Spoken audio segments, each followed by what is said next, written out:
In this video, I'm going to show you how to fix suspended Facebook account because of Instagram. So if your Facebook account is suspended due to a linked Instagram account violating Meta's community standards, here are some steps that you guys could take to address the issue. Now, unfortunately, there is no 1000% guaranteed way to make sure you get your account back. It really is a case-by-case basis, and it will depend on what you did. So I just want to be as transparent as possible, and I wanted to provide that disclosure in the beginning of the video.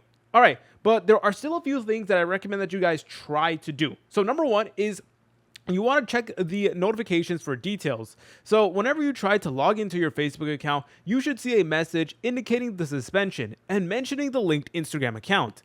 And it will take note of any specific details, such as the Instagram account name and whether it's one of your own or a unrecognized account. And you'll typically have 180 days to appeal the suspension.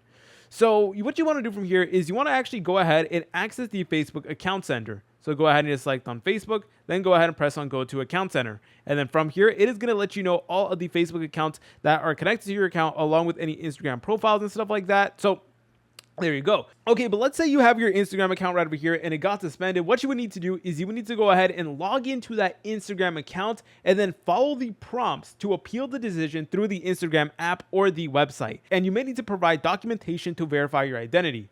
So that is definitely something that I recommend that you guys do. And another thing that you want to do, you just want to go to any web browser and look up Instagram account appeal. And you could do this on like Google if you're on an Android or Safari, if you're on an iOS device. And then over here, it is going to let you know, some additional information. So from here, you basically want to follow these steps. So you guys could use this page in order to appeal the ban, or you guys could just open up the Instagram app and then it's typically going to give you a pop-up to allow you to actually submit an appeal. Now, when it comes to writing your appeal, what you want to do is you want to keep things respectful and concise, and you just want to explain to them the situation and explain how you firmly believe your actions didn't violate any terms of service. And another helpful resource is the Facebook Help Center as well. So try to contact both Facebook and Instagram help centers, and basically they will walk you through the process and will let you know like any statuses on your appeals and stuff like that. So I highly suggest using those resources. If you guys found this video helpful, make sure to leave a like and subscribe. I'll see you in the next tutorial.